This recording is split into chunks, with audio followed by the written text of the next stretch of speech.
4. Hoje temos várias sessões, mas começamos. Se calhar esta devia ter sido a primeira sessão do Fólio este ano, porque ao mesmo tempo estamos a falar vamos falar da exposição do João Belmanta, Retratos em Evolução. João Belmanta, nós temos estado a reeditar a obra dele, publicámos as caricaturas portuguesas dos anos de Salazar, que é um livro que faz um retrato do que se passou durante o Estado Novo em Portugal. Portanto, quem não souber nada, se vir este livro e ler este livro, vai ter imagens muito fortes.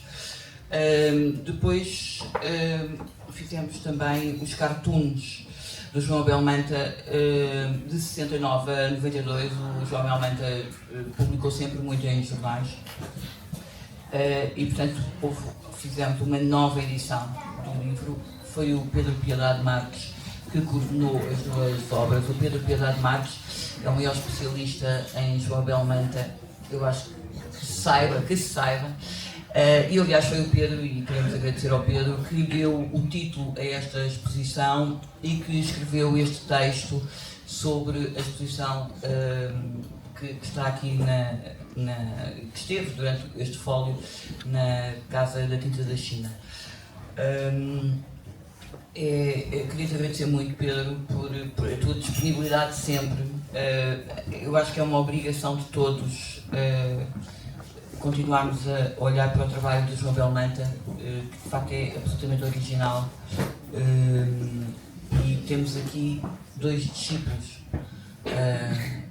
do João Belmanta, o mestre, não é? Como vocês o tratam, ou quando se referem a ele, não é? Quando se referem, já assisti. Eu tenho aqui ao meu lado o André Carrilho, que acabou de publicar na editora Dilúvio Retratos de Escritores. Tem uma parte a preto, uma parte a cores, chama-se Ponto e Vírgula, e está cheio de escritores portugueses e não só, porque o André trabalha muito para publicações no estrangeiro e portanto temos aqui retratos dos nomes maiores da literatura mundial. Eu não sei onde é que está à venda na Ler Devagar, não é? Sim. Está à venda aqui na Ler Devagar, foi lançado agora. Sim. Para o fólio. Deve estar a chegar.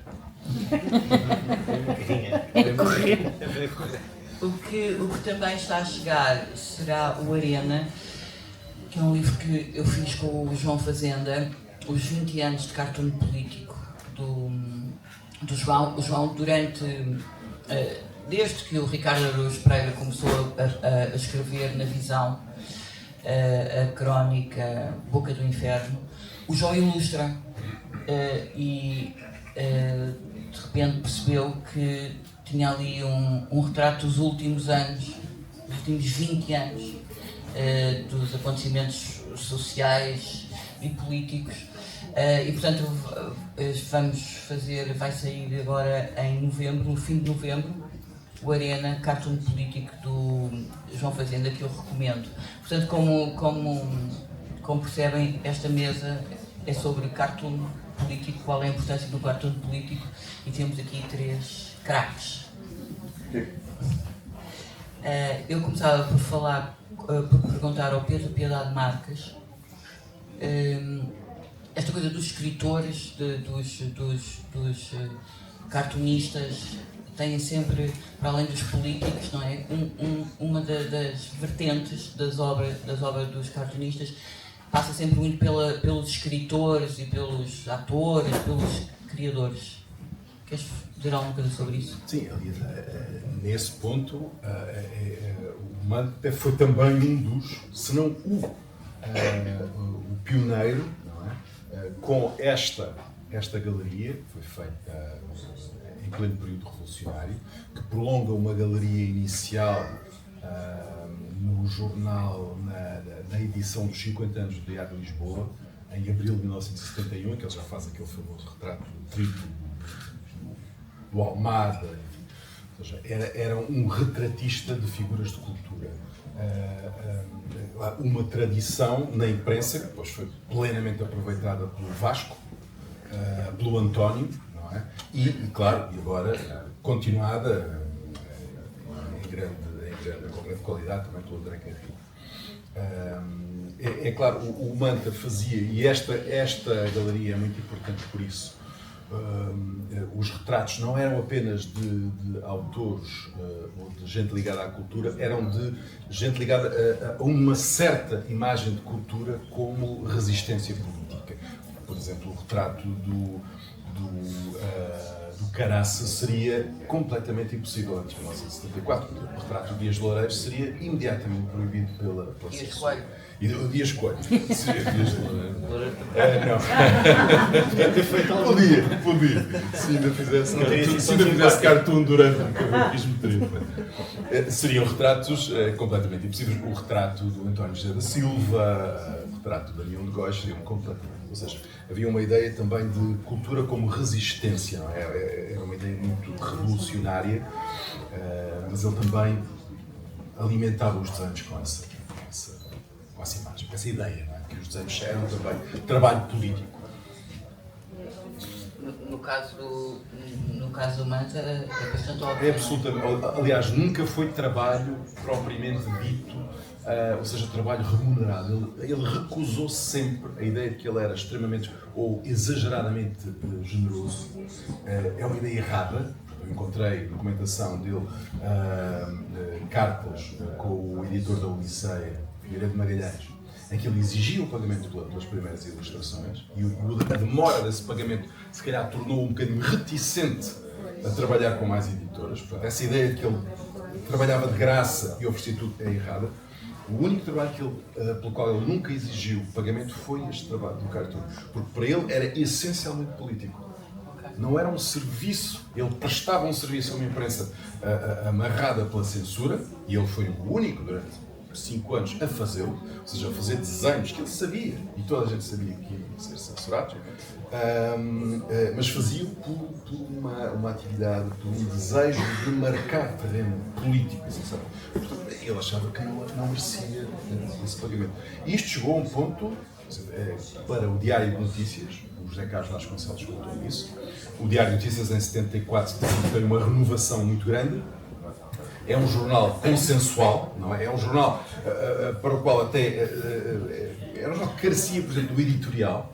As pessoas sabiam que o jornal estava ali no centro.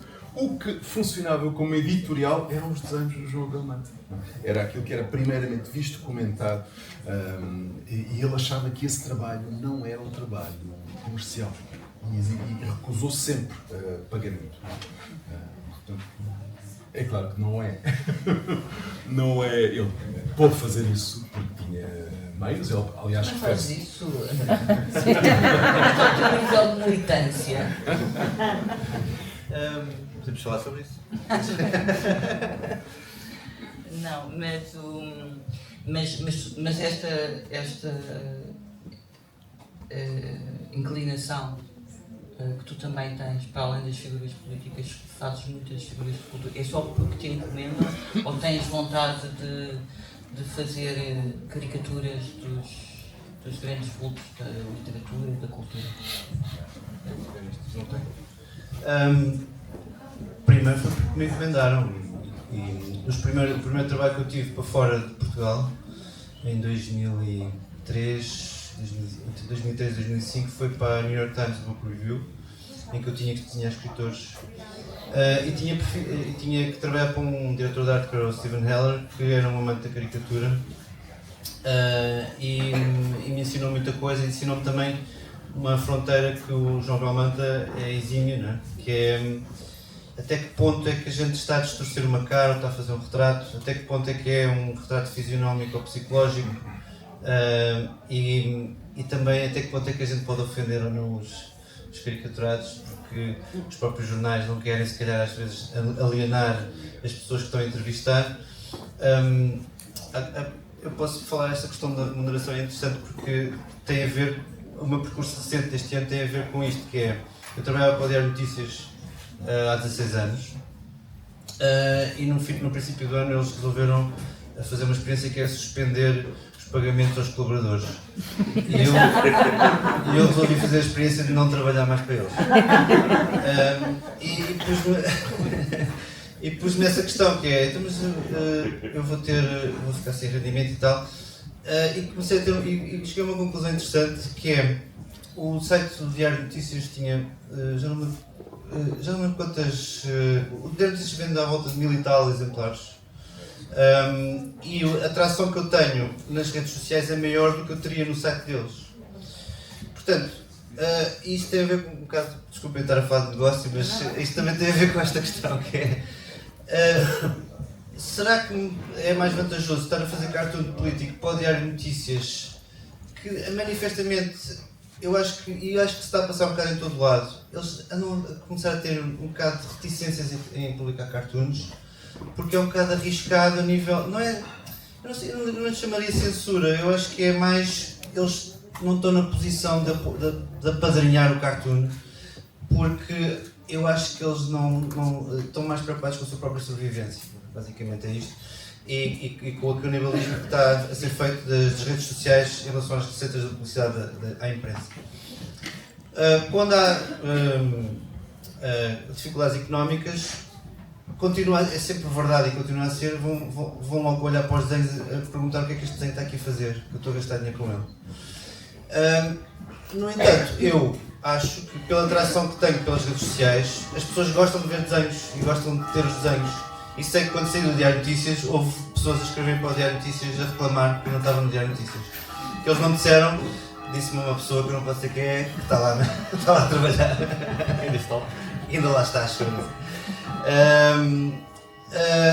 Portanto, o que eu cheguei à conclusão é que se calhar hoje em dia o modelo de negócio de sobrevivência de um cartunista tem que passar cada vez menos pela imprensa. E acho que é possível passar. Acho que é possível passar através de fazer livros que estranhamente começam a ser uma grande parte das minhas receitas anuais, quer livros infantis, quer livros de outro género, porque as pessoas gostam de ter objetos e sei que a Bárbara está riquíssima.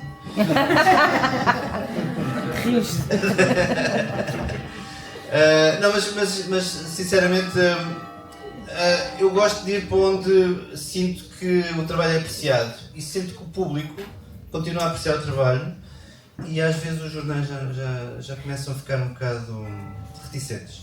E por isso mesmo acho que o cartoon pode sobreviver fora dos jornais. Vamos ver se eu tenho razão. Em relação aos escritores, sim, os escritores sempre deram mais gozo a escrever, desenhar, porque têm mais plasmados na sua fisionomia, naquilo que eles deixam transparecer, uma vida interior complexa, do que propriamente um político. Um político tenta esconder a vida interior complexa que ele tem. Mas isto é uma consideração que eu tinha antes do Donald Trump e antes do Bolsonaro. Que eu acho que a vida interior deles é complexa mesmo, embora seja completamente atrasada mental, mas é complexa. E isso é um fenómeno um bocadinho mais recente. Mas eu já fiz muitos, por exemplo, Donald Trump, e o Trump é basicamente sempre a mesma coisa. Às vezes faz 10 desenhos do Trump e já fizemos todos os desenhos que a gente queria fazer do Trump e já tivemos 2 horas vezes 10, portanto 20 horas a olhar para a cara dele. E gosto muito mais de olhar para a cara de pessoas que eu admiro, cuja obra eu sigo, mesmo que eu não siga, gostava de seguir, e é uma oportunidade para seguir. Por exemplo, o facto de ter estado a selecionar desenhos para este livro, eu tive que pedir autorização à Dulce Maria Cardoso para utilizar uma citação dela, e vi que tinha lá na calha, eu tenho uma pilha ao pé de casa, ao pé da cama de livros que eu tinha que ler. Já agora vou ler a Dulce Maria Cardoso, e comecei a ler a Dulce Maria Cardoso e gostei imenso. E disse, olha, por acaso estou a ser, gostava de usar esta citação. Portanto, para mim é sempre mais, sinto uma proximidade maior com os escritores e a proximidade faz-nos ter uma maior empatia que nos apetece desenhá-los e para mim é um gozo, uma coisa que me dá mais gozo. Eu estava aqui a pensar,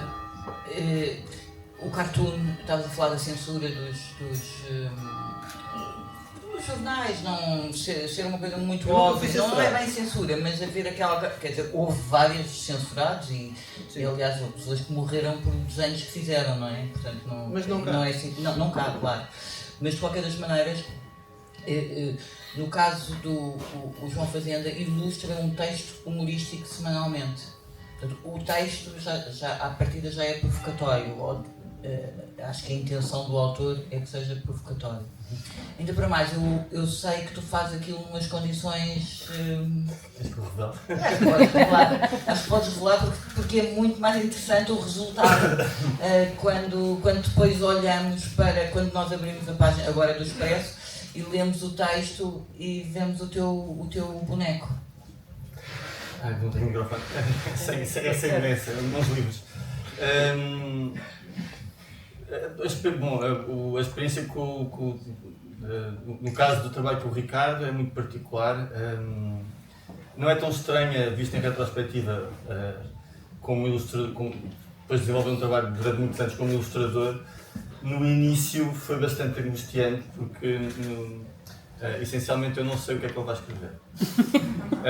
E quando eu comecei a trabalhar, estava à espera que, quando aliás me convidou para trabalhar com ele, que receber o texto e depois ter tempo para pensar e fazer uma ilustração, que seria a prática normal.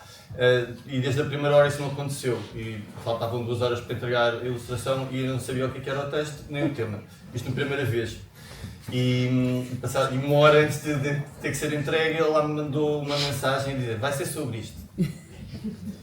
Bom, as primeiras semanas foram sempre assim, eu achei, e andava ali muito angustiado, e depois percebi que podia ser sempre assim, e até hoje mantém-se essa prática, que nos tem servido muito bem desde então. Portanto, no fundo, eu faço um cartoon ilustração a partir de um tema que ele desce para escrever, mas a minha abordagem e aquilo que eu vou fazer é completamente independente e do que ele vai escrever depois a partir daí. Portanto, de facto há um encontro na página que eu só sei como é que vai resultar no dia em que vejo o jornal, e a mesma coisa com ele.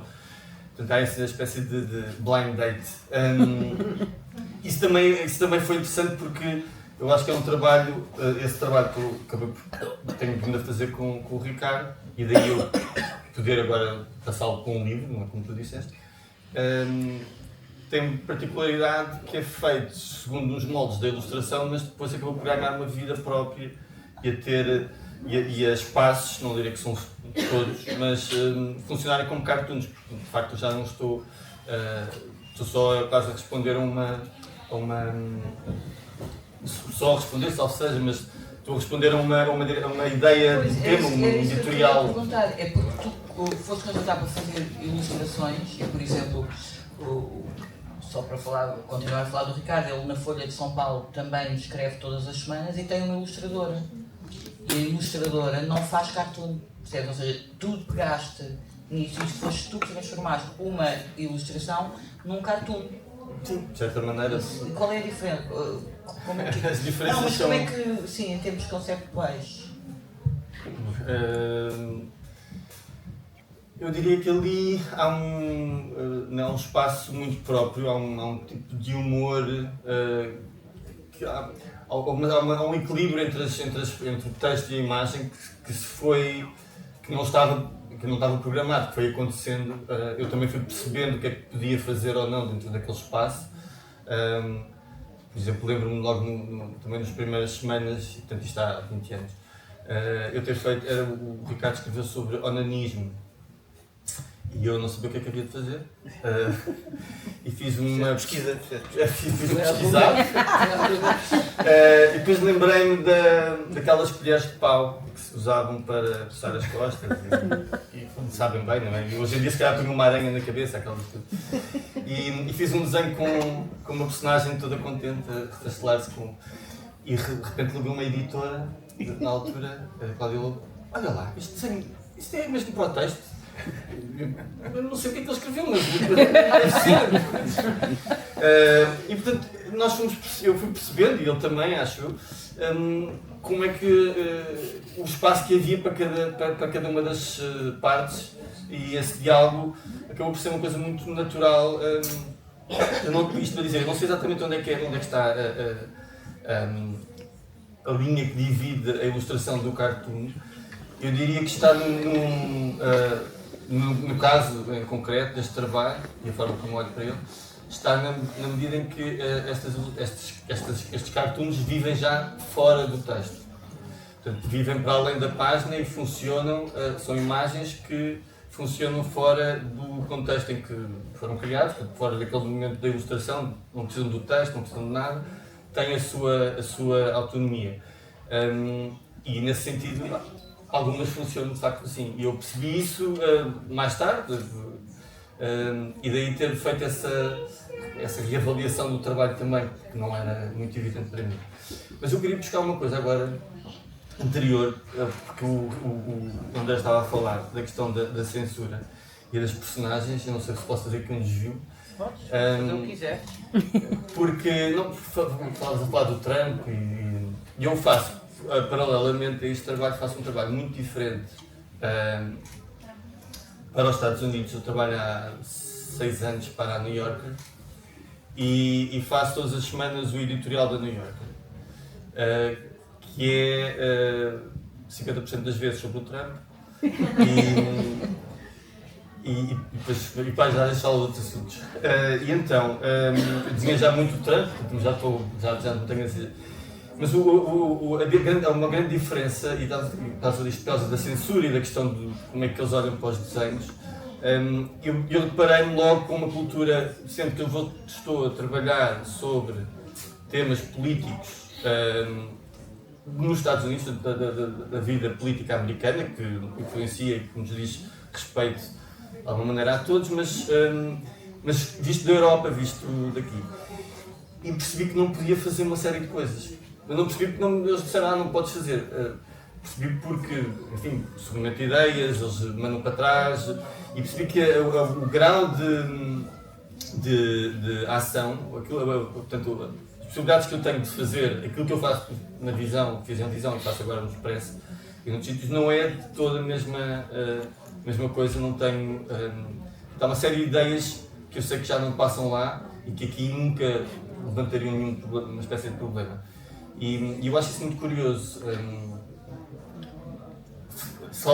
Ou seja, a minha interpretação das coisas acontecerem dessa forma, apesar de tudo, tem alguns ilustradores cartunistas, como o Blitt, Barry Blitt, que faz as capas, e nós conhecemos aquelas capas com o Barack Obama, ou capas agora mais recentes com o Trump, enfim, capas muito mais polémicas e incríveis. Mas é um espaço muito próprio que esse autor arranjou ali dentro e que a revista tem. Lá dentro é tudo muito mais controlado. E não é propriamente uma censura, aquilo é mais uma preocupação com não querem hostilizar leitores, não querem criar uma espécie de problema. Portanto, e portanto já não é o editor que diz, não, isso vai chatear alguém. Não, porque depois vamos ter os leitores a escreverem daqui, não sei o que mais, e depois não pagam a assinatura, e de repente ficam ali no meio. E é curioso porque como é uma revista que tem um impacto. Mas isso condiciona. Claro. Condiciona, claro. Condiciona, é um trabalho muito mais negociado. Mas é curioso porque é uma forma, uma inversão, às vezes, onde se espera, não se pode fazer isto porque agora vem a pressão vem daquele lado. E é uma questão comercial, não é? Precisa de vender. Desculpa, deixa-me só dizer também, há editores agora que têm editoras que têm um cargo que é para leitores de sensibilidade, ou seja, vai dar um bocadinho mesmo. É engraçado, isso lembra-me uma história que já não lembrava há muito tempo. Uma das últimas, acho que foi a última ilustração que encomendaram do New York Times, era sobre um artigo que era como é que a sátira tinha morrido na era do Trump.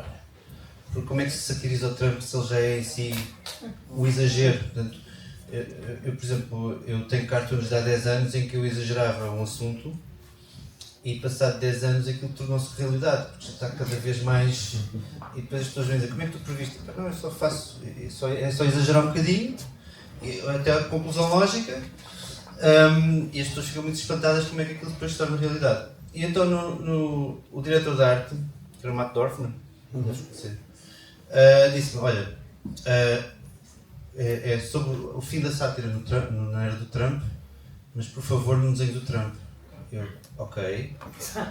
E olha, ele disse-me mais 2 ou 3 coisas que eu disse: bom, estou tranquilo. Fiz uma casa branca num pântano. Eu tive 6 ideias que eu achei. Estas ideias são mesmo boas. E o Matt Dorfman, eu sei que eu conheço o trabalho dele. Ele sabe que isto é bom. Eu mandei-lhe os desenhos e ele disse: epá, não há de haver problema nenhum, qualquer uma destas, pá, deixa-me só falar com a editora, mas por mim isto está passado. Aquilo demorou um bocado e a gente já sabe, eu não sei se tens essa experiência, mas quando demora a resposta quer dizer que há qualquer coisa errada. Olha, está a demorar. E então demorou um dia a responder e eu, bom, isto estou tramado. Então olha, a gente só quer afinal aquela tua ideia, que era uma ideia que eu lancei no final, que era um smile, um emoticon com um sorriso a explodir com uma bomba atómica e era um palhaço. Mas tens de tirar a cara de palhaço. De palhaço porque a gente não pode chamar o Trump de palhaço. Estou a perceber. Vocês não podem fazer nada. Vocês têm um tipo que está... Vocês têm refém. E no final eles disseram: olha, por favor, desculpa. E era o diretor de arte a pedir-me desculpa, porque ele sabia que isto era absurdo. Eu peço-te imensa desculpa se não quiseres fazer, não faças, mas podes, por favor, só fazer a ideia que as pessoas da redação editorial tiveram, que é escrever a palavra sátira com 2 mãos a esmagá-la. Eu disse: olha, desculpa, Matt, isto já está a atingir um nível absurdo e acho melhor entregares a outro ilustrador, porque não é esse o meu trabalho. Eu não faço uma coisa sobre sátira, escrevendo sátira, a ser esmagado. Quer dizer, pá, vocês poupem-me, não é? Então, pronto, ele percebeu perfeitamente, pagaram os vossos e assim foi. E isto que o João está a dizer é verdade, que é o que se sente lá fora. Por exemplo, uma das caricaturas que eu fiz para a Vanity Fair era do 50 Cent, um cantor de rap, que, como vocês podem imaginar, não é difícil caricaturar. Eu caricaturei já a pensar: bem, é melhor não ser muito violento, deixa cá fazer ele bonito. Só que estava parecido, isso é que era o problema. E eles disseram: pá, isto se calhar está um bocado exagerado demais, podes fazer um menos exagerado. Está bem, eu faço menos exagerado. E eu fiz claramente a cara dele, não muito exagerado. Eles pagaram e publicaram uma fotografia. Até agora, o que me está a acontecer... Não, isso eles pagam sempre. Os americanos são muito corretos. São muito corretos nessas coisas, e eu já fui buscar dinheiro, porque eu tive um problema contabilístico de fraude, e fui buscar dinheiro de 3 anos que tinha sido pago. Eles tinham, há 3 anos depois ainda me pagam o dinheiro. Mas eles têm muito... Um jurista uma vez explicou-me que a lei portuguesa protege muito menos a liberdade de expressão que a lei americana. Portanto, eu se for para tribunal nos Estados Unidos com um desenho satírico, provavelmente não me acontece nada. Aqui em Portugal é capaz de acontecer, por causa de leis de moral, há assim um direito à moral e uma coisa qualquer. Sim. Não há assim tanta proteção. Mas, nos jornais portugueses, eu acho que ainda, a minha teoria é que ainda há uma memória muito clara do 25 de Abril e da censura que existia. Portanto, as coisas nunca chegam ao tribunal, porque a maior parte, por exemplo, a gente tem, já tivemos esse problema com o Spam Cartoon na RTP. A Cristina Sampaio, que está ali, fez um cartoon sobre a polícia francesa, mas que era ambíguo. Pronto, uma das questões que a gente tem com as pessoas é: mas aquilo era mesmo sobre a polícia francesa? É sobre a violência policial. Era sobre a violência policial a propósito da polícia francesa. Pronto. Mas cá também existe essa violência Sim, policial. mas isso, olha, isso é uma questão interessante que eu gosto de ter, que é: o problema hoje em dia é que, neste caso a extrema-direita em Portugal, descontextualiza o humor, e principalmente os cartoons, para fazer com que aquilo diga outra coisa que não disse. E a gente tem várias maneiras de nos defendermos. Uma delas é recontextualizar o cartoon, às vezes à revelia daquilo que a gente está a tentar defender. Por exemplo, eu no caso do cartoon da polícia, eu defendi que a gente devia vincar primeiro que aquilo era sobre a polícia francesa, só para desarmar a partir da extrema-direita, porque a extrema-direita tem muito poder e tem pessoas armadas, nós estamos armados com desenhos e mandam-nos ameaças de morte. E porque também, quando se trata de um processo em tribunal, o que a gente está a avaliar é o concreto da acusação. E o concreto da acusação é que nós estamos a insultar a polícia portuguesa. Se o concreto da acusação estamos a insultar a polícia portuguesa, eu imediatamente vou-me defender para as redes sociais, porque, por lei, os nossos empregadores não nos defendem em tribunal. Sério? Não, são os cartunistas que se defendem a si próprios. Portanto, há aqui toda uma série de considerações que a gente tem que ter e a nossa comunicação. Por exemplo, a RTP não me defende em tribunal, mas defende-me internamente e publica o cartoon e defende o cartoon publicamente. Claro que também pode acontecer o que aconteceu ao CID, nos anos 70, o Presidente da República apreciam por causa dos... Pronto. E não só o Presidente da República, como toda a instituição militar, por causa dos álbuns do INI, foi uma coisa extremamente... E ele estava sozinho, não? Exatamente, ou seja, os álbuns foram retirados das livrarias e ele foi sujeito a um processo muito semelhante, aliás, ao que aconteceu ao José Ribeiro, o editor da Olmeiro, por causa de um livro em 76 sobre os crimes do Exército Português em Moçambique, processado depois do 25 de Abril, ou seja, uma coisa absolutamente incrível. Há exemplos de como o cartoon português, ou no caso do CID, no caso da Olmeiro, como o cartoon português incomodou ainda. Eu lembro-me vagamente o António com o nariz, do preservativo do Papa, mas isso já eram questões numa fase muito conservadora, exatamente, durante o cavaquismo, que foi um retrocesso estava muito conservador, etc. Não é? Mas no caso do CID é um caso claro de resposta do poder a um cartoon, a desenhos, não é? Publicados em livro, mas que tinham sido publicados em jornal também. Não é? E aliás há uma tradição longa em Portugal disso. Aliás, o Manta foi uma das vítimas, num processo em que ele acabou absolvido, mas foi um processo quase grotesco e de muito mau gosto. É o do festival. Da bandeira, do festival, não é? Ele acaba absolvido, mas tem que se defender a tribunal, tem que pagar uma caução para estar em liberdade. Isto tem 73, não é? Aliás, é um processo que corre quase ao mesmo tempo do processo das Três Marias, não é? É uma longa tradição e é, aliás, um dos motivos pelos quais o Manta foi como cartunista, foi um dos cartunistas que mais aprofundou essa questão da liberdade de imprensa. O que é a imprensa? Como é que funciona a imprensa em Portugal? Não? Porque ele tinha essa noção de que, por uma pequenina coisa, podia cair. E vocês acham que sim. E sobretudo no contexto americano, que é um pouco como o francês, faz lembrar do sistema francês. Em França havia, e ainda estamos há pouco a falar do Vasco, o Vasco conheceu o Willem, aquele holandês, que teve de ser expulso da Holanda, porque fez nos anos 60, ele pertencia aos Provos de Amsterdão, fez um desenho em que representava a rainha como uma prostituta e teve que sair do país, foi expulso. Depois foi desenhar para o Enragé do Pauvert em Paris. E ele conheceu, o Vasco conheceu. E o Vasco era dessa tradição do cartunista quase grotesco, quase obsceno, se tivesse de ser. Ou seja, são formas de se relacionar com sistemas que prometem, como o sistema americano, e que oferecem até bastante defesa. O sistema francês oferecia absoluta liberdade de imprensa. Aliás, há um excelente desenho do Willem que explica isso, como é que o Mas Perrault, o editor, acabava quase sempre em tribunal. Havia a liberdade para publicar e para escrever o que quisesse. Mal publicasse e mal escrevesse, caía a polícia em cima das medidas. Escolha, você tem. É livre. Exatamente. O sistema funcionava assim. Mas deixa-me só. Havia uma coisa que eu queria também comentar, desculpem, que é a questão de o que é o cartoon, o que é a ilustração. Eu não sei se. Eu nunca falei disso com o João, mas eu sinto-me muito discípulo do João Belmanta também por causa disso.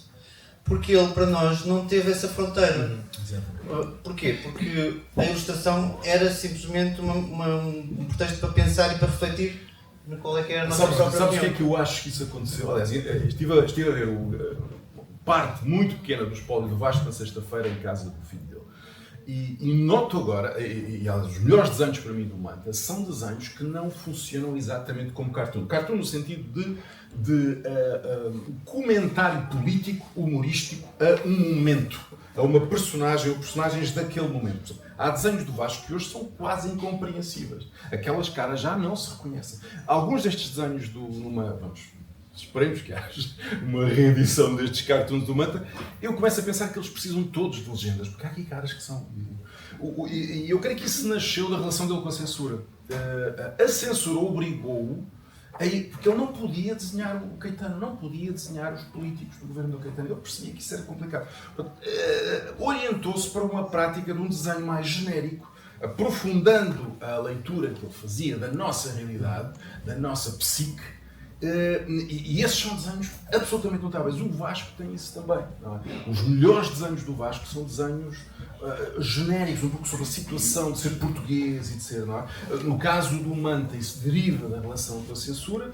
No caso do Vasco, não tanto, ou seja, ele não estava cá antes de 74, mas poderá ter sido também.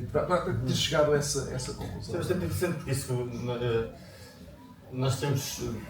Falando de uma espécie de quase falando de escola, se existe, ou o cartoon, não sei se isto falámos, não sei se concordo, o cartoon que é feito cá, se começa a ser aquele cartoon atual dos últimos 50 anos, tem bastante influência no Manta, e nós reconhecemos-la, obviamente.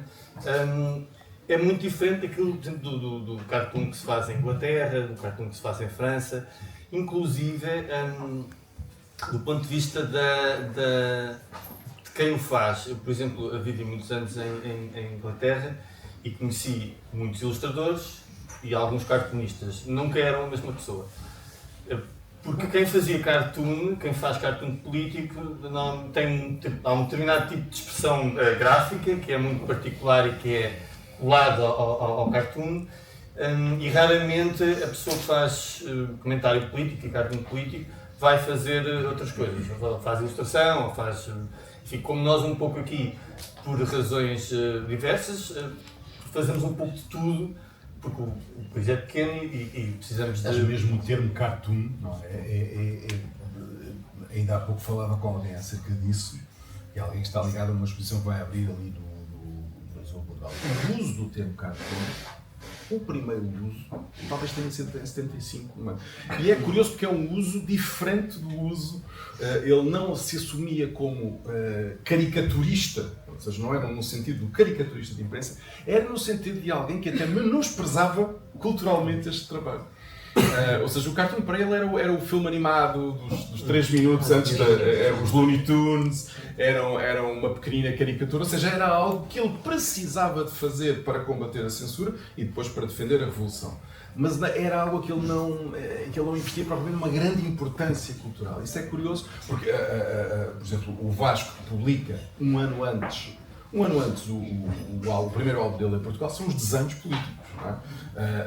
O Manta, num cartoon que a censura até deixa passar em 69, em que ele pede ao censor, sem escrever a palavra censor nem censura, pede liberdade para desenhar, fala em caricatura, não é?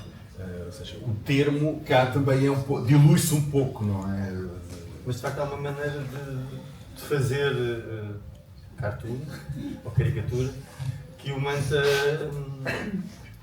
inaugura, eu acho que nós somos muito devedores, que é mais genérica e que é mais próxima da ilustração, e concordo contigo. Portanto, tem uma sensibilidade gráfica e um cuidado que é muito particular, no encontro isto é muito... E não é por acaso que ele desenvolve isso superiormente no Jornal de Letras. Aqueles 6 meses que ele trabalha para o Jornal de Letras são uma coisa absolutamente incrível. Aliás, aí é sobretudo exatamente, é designer, é ilustrador e é ainda cartunista, tudo ao mesmo tempo. Não é?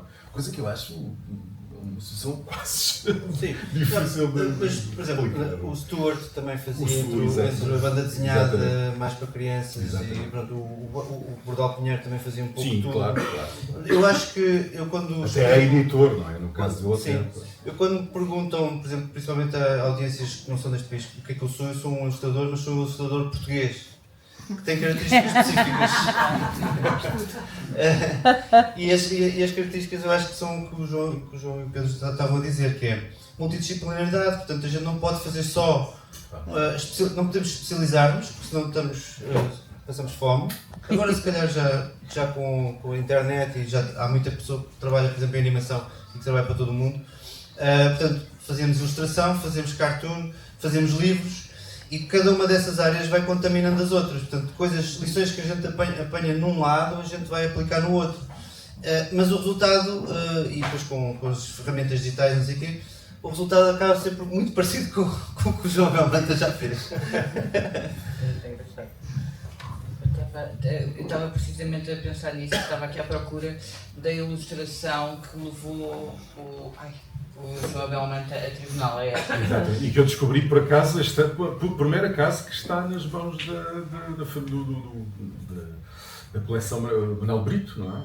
E continuamos com o mesmo problema, Original. porque a bandeira portuguesa continua Exatamente. em lei, Exatamente. ou seja, isso Lá está.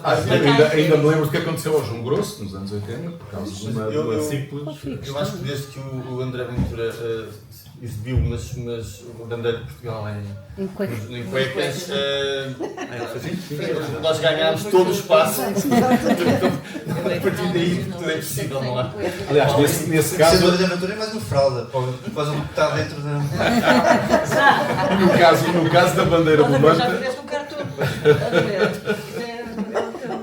e no caso da bandeira do Manta ainda havia o absurdo, e foi muito bem visto pelo Artur Portela Filho, de ter alguém ligado à propaganda do Estado Novo, do Estado Social do Caetano, que era o Barradas de Oliveira, do jornal Época, a defender uma bandeira que tinha sido criada pelo regime que eles tinham deposto em 26. Ou seja, era um absurdo completo. Mas lá está, aconteceu. Deixa-me, dentro deste contexto, vocês sentem que há um condicionamento do politicamente correto, ou seja, não temos a censura, não é? Não há censura nas democracias, aqui nós, mas vocês no vosso trabalho sentem-se condicionados, lá está, não só pelos editores, mas há alguma autocensura.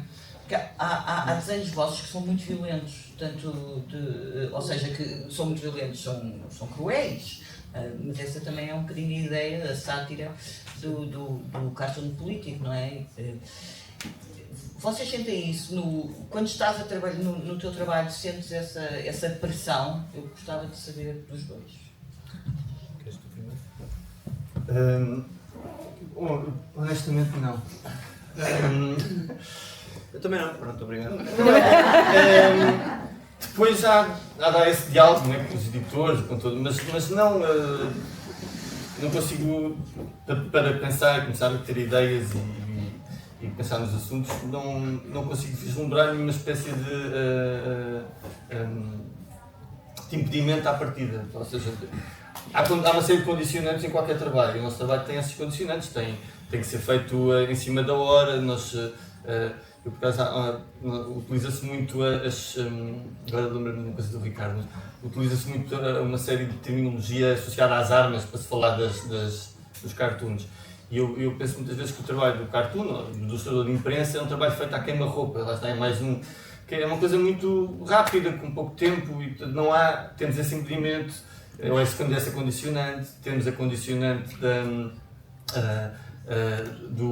também do formato em que se vai publicar o desenho, questões de impressão, enfim, há uma série de condicionantes.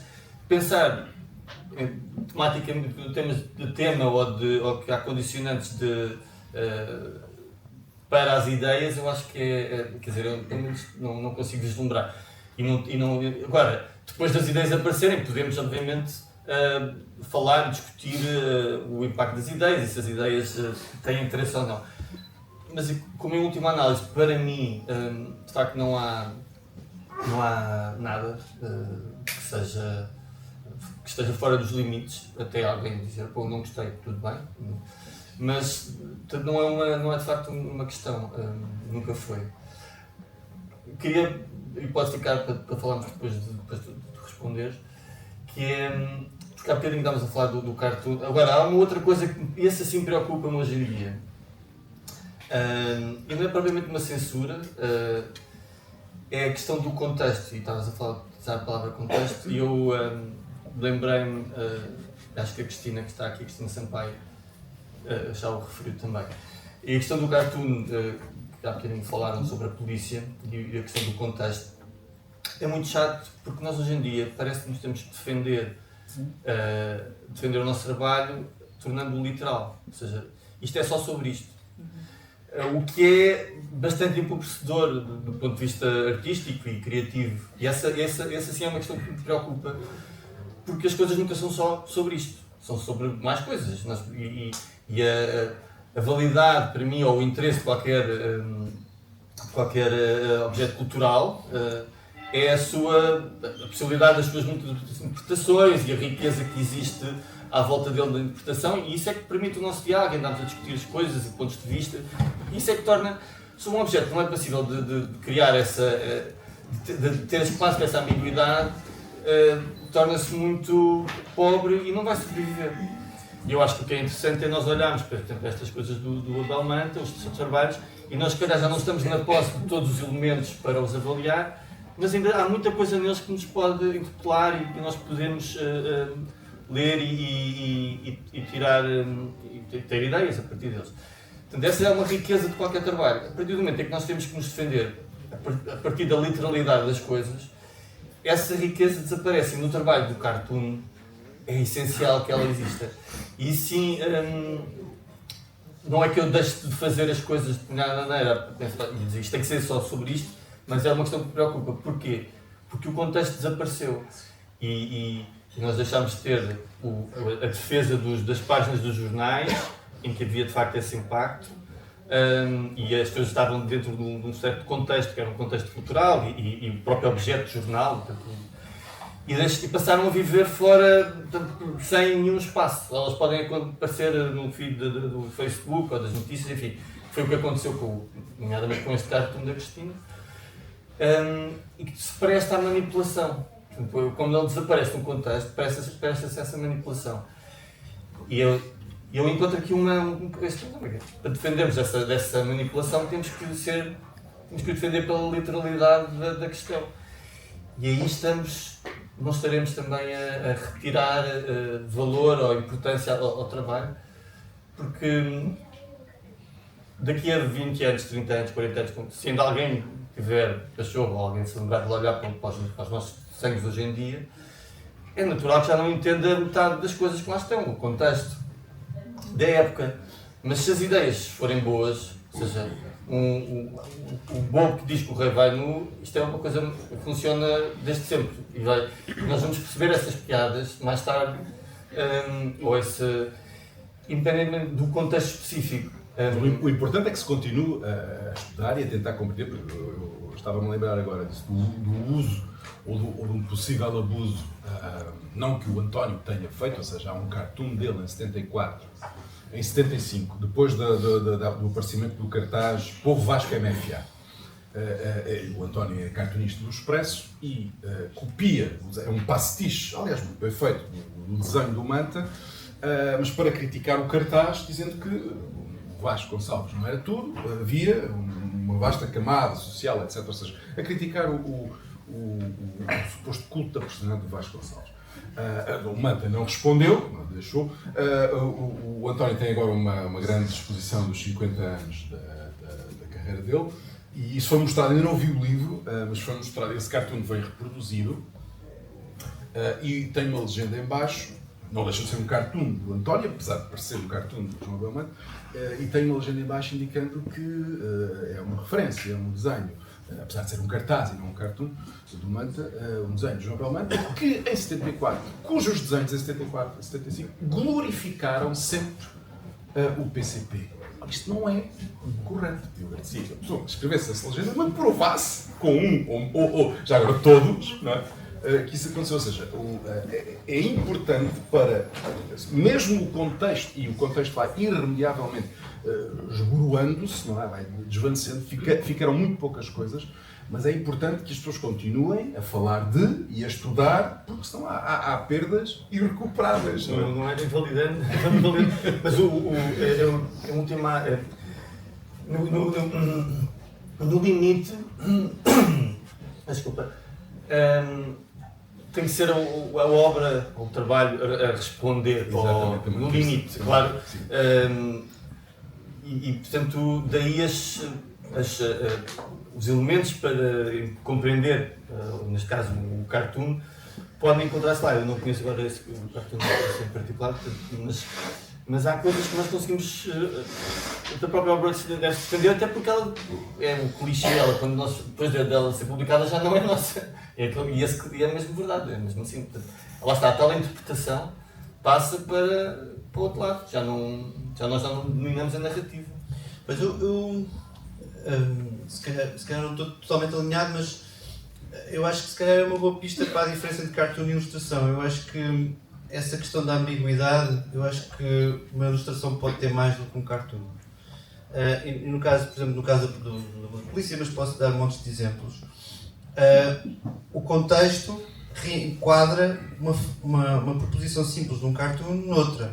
E que a diferença aparentemente não é muita, mas é toda. Por exemplo, se eu disser que a polícia comete atos racistas, isso é uma frase, e eu, ao descontextualizar um cartoon, as pessoas julgam que eu estou a dizer todos os polícias cometem atos racistas. E estas duas frases podem parecer muito simples, mas são completamente diferentes. E é muito fácil, com uma simples descontextualização ou um enquadramento artificial, que, por exemplo, Chega ou a Ventura dá, fazer isto. Ele já fez isto várias vezes. Por exemplo, sempre que a gente dá uma opinião sobre as opiniões que o partido de extrema-direita dá, ele acha que a gente está a atacar, ele diz sempre, estão a atacar 500 mil portugueses, já não sei qual é o número que ele diz. E faz sempre isto consistentemente. André, desculpa, o problema aqui não chega, porque quem telefonou para a RTP a pedir para ser retirado o cartoon foi o ministro de um governo PS, foi o ministro que telefonou para lá, ou seja, aí é que é a diferença, porque que o Chega diga não, achas que não há? Eu acho que há uma grande diferença. Porque o ministro reage a um movimento que começa antes dele. Isso é um problema também. Mas não pode. Mas tem uma justificar o ministro. Longe de mim justificar uma chamada do ministro. Mas a Cristina até poderia contar uma história interessante com o ministro. Mas a questão é que ele está a reagir a uma coisa que já aconteceu antes. E a coisa que já aconteceu antes é uma ferramenta de descontextualização que é as redes sociais, que a extrema-direita sabe usar muito melhor que a esquerda. E muito melhor que os cartunistas. Eu estou a aprender com eles. Eu estou a aprender isso com eles. E nesse caso, por exemplo, voltando à questão da censura, eu nunca me senti censurado em Portugal, talvez só uma vez que me aconselharam a não... Era uma coisa que tinha a ver com pedofilia, eu estava assim um bocado violento e eu percebi, pronto. Mas não era... nunca... Os cartoons que a gente envia, que é uma coisa que é impensável lá eu acho que também acontece mesmo contigo, acontece na RTP, acontecia no Diário de Notícias, a gente envia para lá uma coisa que eles não sabem o que é. E não tem tempo de trocar, nem tem tempo de publicam. Eu uma vez fiz uma coisa sobre Israel há 14 anos atrás, que deu problemas com a embaixada, e a posteriori disseram que quando chegou o cartoon lá, disseram pá, que está maluco. Pronto, olha, publica. Pronto, se fosse nos Estados Unidos ou no Reino Unido, isto não passava. Mas é porque acho que há aqui são realidades um bocado assimétricas, que é, nos Estados Unidos a lei protege, mas as redações não, as redações têm medo, e aqui a classe jornalística tem muita noção do que é censura e o que é que não deve ser, e acho que eles protegem os cartunistas à medida que eles podem. Mas a opinião pública também. A opinião pública também, sim. Lá está, mas é que a opinião pública o que é hoje em dia? A opinião pública é aqueles que são mais vocais nas redes sociais. E isso é uma distorção já em si que é perigosa, e que lá está, que depois há ministros a reagir a ela. E os próprios jornais muitas vezes as manchetes dos jornais são retweets de uma coisa que já aconteceu nas redes sociais. E isto tem a ver não tanto com um problema. Acho que é um problema económico, sinceramente. É um problema que os jornalistas estão a ser obrigados a isto. E também, às vezes, estão a ser atacados por uma coisa que devia passar por legislação e de controle das próprias redes sociais.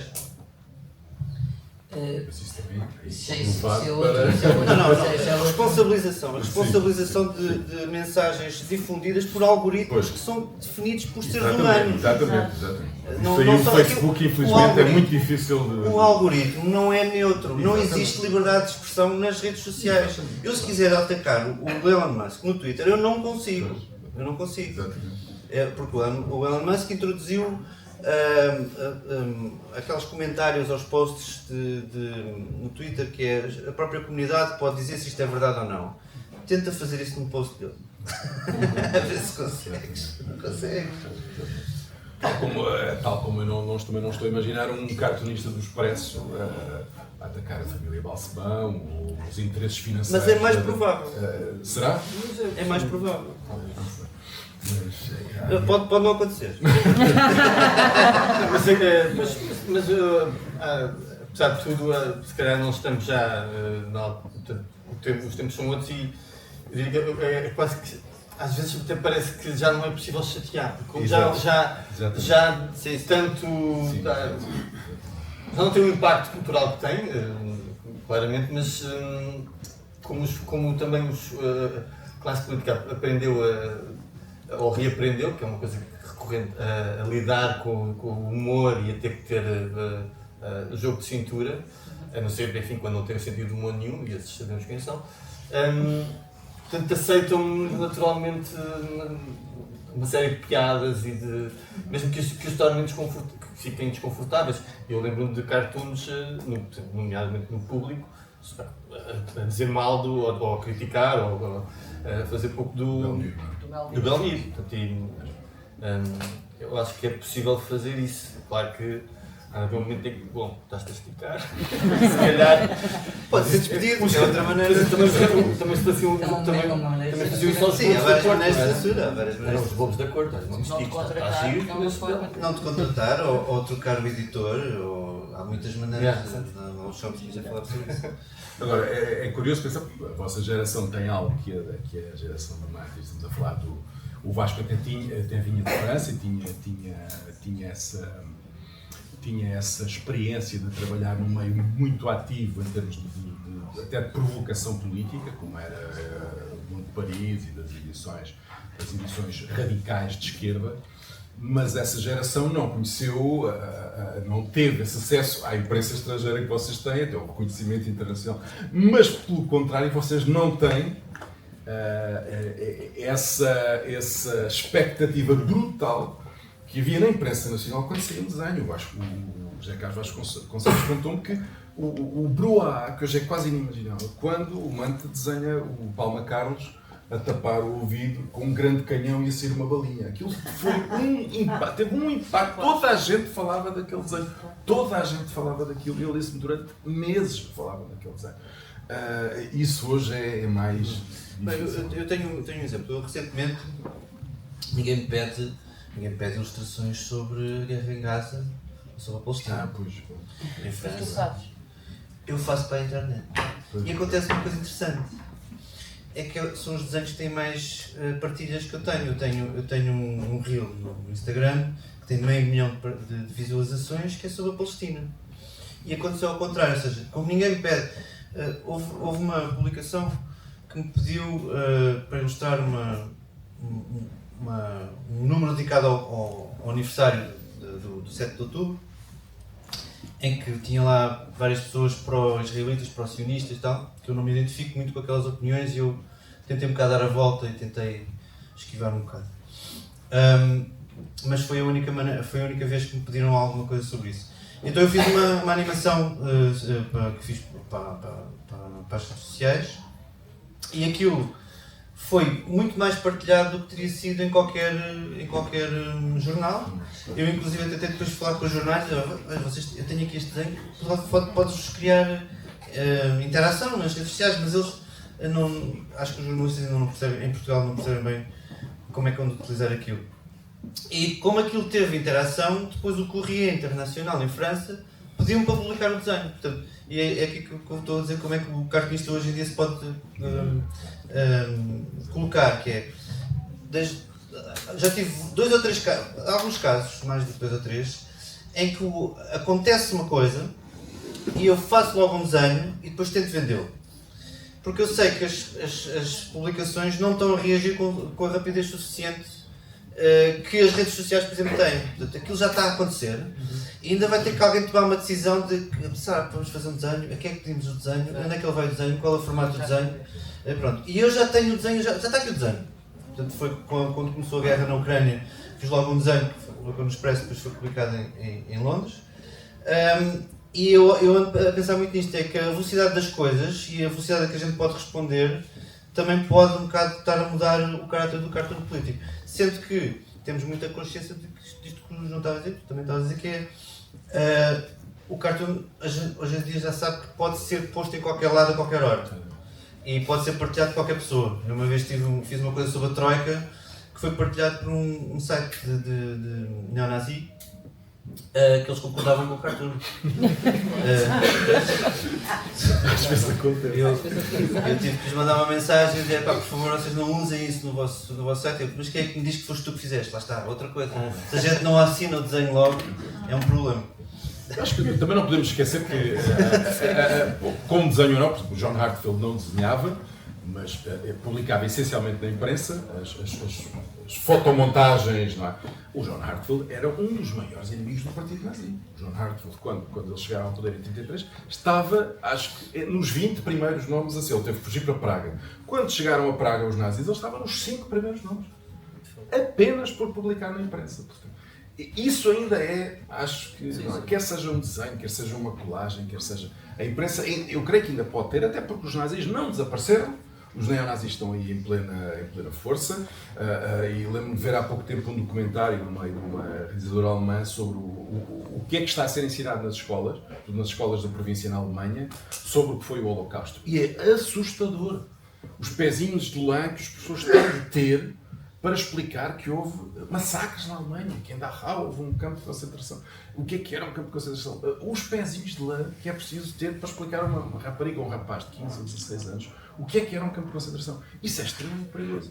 E aí é um campo em que os cartunistas podem, obviamente... Isso só nos está a dar, assim, vocês têm que continuar a trabalhar muito, e o Pedro continuar a estudar, os cartunistas, eu a publicar e vocês a desenhar.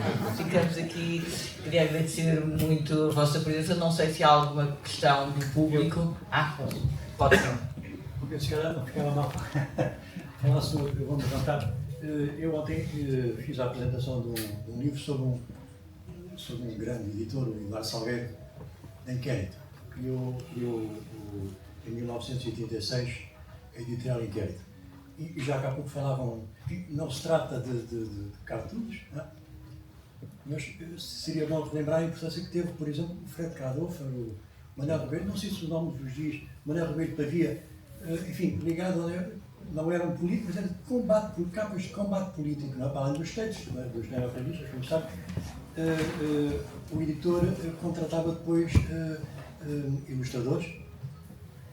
Eu estava aqui agora, desapareceu, mas as capas para o Redó, para o Manuel da Fonseca, para o Fernando Namora. Portanto, eu creio que teve uma importância enormíssima o papel destes ilustradores, não cartunistas, atenção, de combate político num tempo muito difícil. Claro, não propriamente cartoon, não é? Mas havia, de facto, era um combate. É claro, acabou mal, não é? Como sabes. Claro, está a dizer que os livros que eram editados, a maioria depois acabaram por ser retirados dos preparados. Eu apenas queria dizer isso, enfim, fora do contexto, porque, enfim, apresentei ontem um livro e estou a fazer um esforço para que o livro chama-se O Editor Esquecido. E está de facto, é um editor esquecido e teve uma importância enormíssima no mundo da edição do livro em Portugal, não é? E faço um esforço para falar dele muito e em todo lado, porque a memória dele precisa ser resgatada. pela importância que teve, foi preso, foi perseguido, enfim, teve uma vida desgraçada naquele tempo, mas vive agora na prosperidade. Enfim, e este livro que eu apresentei ontem, já foi apresentado na Biblioteca Nacional em maio, mas tenho apresentado por aí, é nesse sentido. E aproveitei, enfim, a presença eu já conheço o Pedro há uns anos, e o vosso trabalho apenas pelos jornais, mas aproveito o momento para relembrar estes ilustradores, o Radolfo, o Manuel Ribeiro Pavia, mais tarde o Infante do Carmo, tantos e tantos outros que trabalharam, fizeram belíssimas ilustrações para capas, grande parte delas de combate político, não era fácil. Obrigado.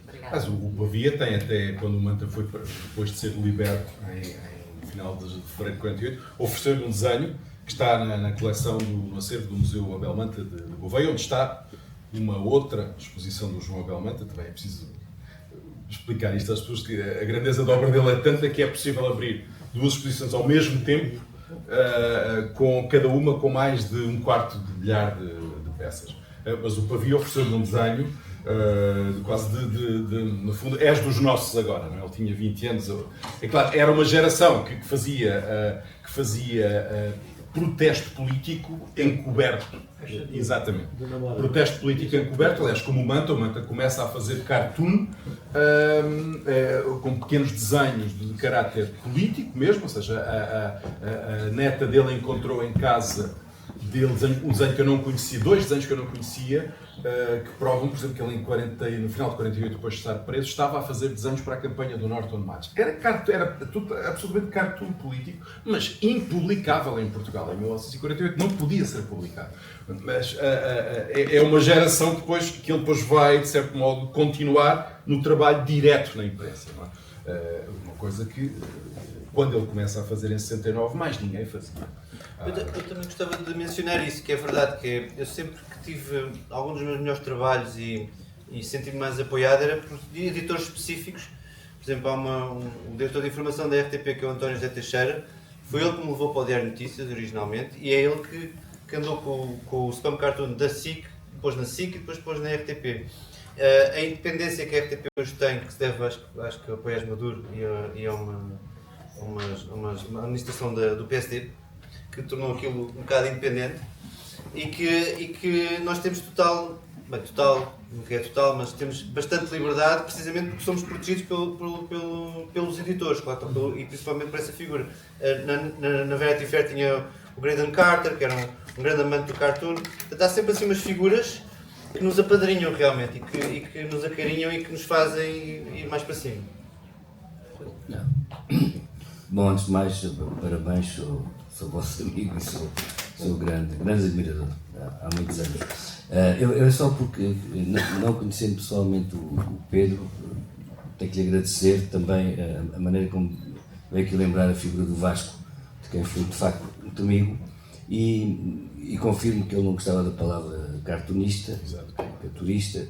Ele via o desenho de imprensa do caricaturista, mas como um trabalho de arte, um trabalho de intervenção ao nível de um bom editorial, de uma obra de arte também, que tinha de facto o seu espaço, e ele lutou isso, foi perdendo ao longo dos anos, e eu acompanhei, até porque ele trabalhava comigo todas as semanas, mas como ilustração, a fazer o Levante Surreal, e ele no fim da vida estava um bocado acabrunhado com a situação em que estava só praticamente a fazer isso. Mas a pergunta que eu queria fazer é muito concreta. Ele era amigo, ele conhecia alguns daqueles artistas que foram assassinados no Charlie Hebdo, e eu só queria perguntar-vos se acham possível isso acontecer de novo, e como é que isso mudou ou não o vosso trabalho esse dia. Mas o Vilém foi um deles, não é? O Vilém morreu, sabe? Eu tinha conhecido o Wolinski uns meses antes, no Porto, tinha-me entregue um prémio no Porto Cartoon, e mudou bastante, se bem que aqui nós sentimos sempre um bocado insularizados. Isolados. O significado é o mesmo, mas... Lembro-me que na altura a gente fez uma exposição de cartoons e que avisámos a polícia caso houvesse algum problema, mas acho que não estamos livres de nos acontecer, porque aquilo muitas vezes. Eu li alguns, não sei se foi na Atlântico, um artigo interessante, que ele tinha a tese de que não é propriamente o Islão que está-se a radicalizar, mas são os radicais que se estão a islamizar. Ou seja, que uma pessoa que quer ser radical Sim. pega na ideologia que mais lhe dá jeito. Já houve casos de extrema-direita para o Islão. Pronto, exatamente. Até acho que, não sei se isto é verdade, mas eu lembro que na altura tinha lido que na casa de um dos assassinos do Charlie Hebdo tinha encontrado um livro que dizia Islam for Dummies. Estava a tentar perceber o que era o Islão. Não sei se é verdade, mas é uma boa piada. É uma piada. Não me espantaria que fosse verdade. Portanto, eu não sinto. Nós sentimos um bocado e também sentimos isso mais em segunda mão. Foi a minha experiência. Não, tenho aqui. Pois é. Eu concordo com o André, eu acho que nós estamos sempre um pouco afastados, ou pelo menos já não estamos. Eu acho que ainda tem. Se calhar não nos estamos a enganar e a achar que estamos afastados, porque a verdade é que as coisas mais tarde ou mais tarde chegam aqui. E tem havido uma série de episódios recentes que assim o comprovam, portanto não... Sim, não com o Islão, mas com a extrema-direita. Exato. Sim. Ok. Com a extrema-direita, sim. No fundo, o problema é há de haver sempre gente sem humor, né? e sem sentido de humor, e portanto, infelizmente essas pessoas vão sempre chocar com aquilo que nós fazemos e com esse trabalho. Ao ponto de se repetir um episódio daqueles, eu só posso esperar que não aconteça, não faço ideia, espero mesmo que tal não se repita nunca, jamais. Mas não sou otimista, entendem que eu acho que que nós falamos de perder, de ser tudo possível manipular, todo o contexto hoje em dia, toda esta radicalização que existe, polarização, não augura nada de bom e se metemos aqui neste contexto, este trabalho que exige de facto distância sobre os temas, exige capacidade de nos rirmos de nós próprios antes de mais, para nos podermos rir dos outros também e para nos rirmos em conjunto, tudo isso exige série de valores, uma forma de estar na vida e no mundo, que há de haver que pessoas que fazem coisas que vão para uma redação e desatam aos tiros, obviamente não partilham.